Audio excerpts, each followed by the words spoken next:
पुण्यामध्ये इलिसिट लिकरने 14 जणांचा मृत्यू झालेला आहे. 14 जण. आज मी मगाशी अंमली पदार्थांचा विषय मांडला तसं बनावट दारूमुळे माणसांचा मृत्यू झाला हे एवढं प्रचंड नेक्सस आहे. तुकाराम मुंडे यांचं काम जे आहे, मला वाटतं की त्यांना एखाद्या वेळेस सरकार बदलेल त्यांच्या कामामुळे. त्यामुळं तुकाराम मुंडेंना किमान 2-3 वर्ष तिथं ठेवतील ते सरकार, अशी आम्ही सरकारकडून अपेक्षा व्यक्त करतो. तुकाराम मुंडेंच्या माध्यमातून महाराष्ट्रभर आता ज्या ठिकाणी विविध रेड्स चालू आहेत, धाड टाकण्यात येत आहेत, त्यात काही ठिकाणी असं दिसतंय की वाळू माफिया किंवा बाकीचे माफिया, या क्षेत्रातली माफिया हे अधिकाऱ्यांच्यावर देखील हल्ले करायला लागलेले आहेत. असाच मला वाटतं संभाजीनगरमध्ये प्रकार मागल्या 2 आठवड्यापूर्वी घडला. ही सगळी कायदा व सुव्यवस्थेची परिस्थिती एवढी बिकट झालेली आहे आणि त्यामध्ये पोलिसांचं काम आहे या बनावट दारू, वेगवेगळ्या ठिकाणचे अंमली पदार्थ यांना अटकाव करणं, त्यांच्यावर लक्ष ठेवणं.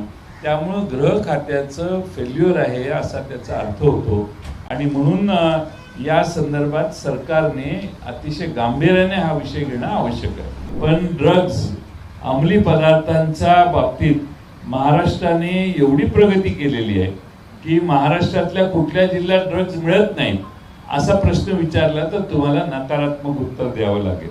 आणि त्यामुळं 2024 मध्ये NDPS कायद्याअंतर्गत जवळपास 15,873 प्रकरणं नोंदवली, 14,230 लोकांना अटक करण्यात आली.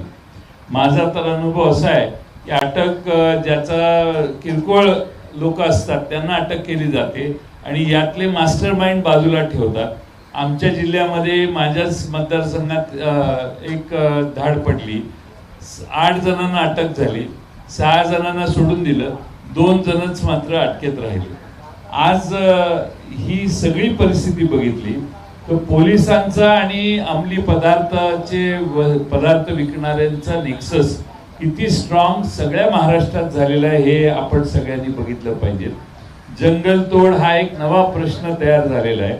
विकासाच्या नावाने सर्व ठिकाणी महाराष्ट्रामध्ये सरकार जंगलतोड करतंय, झाडं तोड करतंय.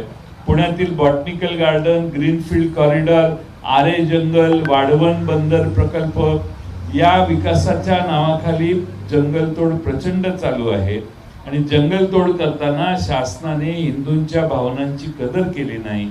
प्रभू रामचंद्रांच्या पायांनी पावन झालेल्या तपोवनालाही ह्या सरकारने सोडलं नाही. हा एक महत्वाचा भाग महाराष्ट्राच्या जनतेनं लक्षात घेतला पाहिजे.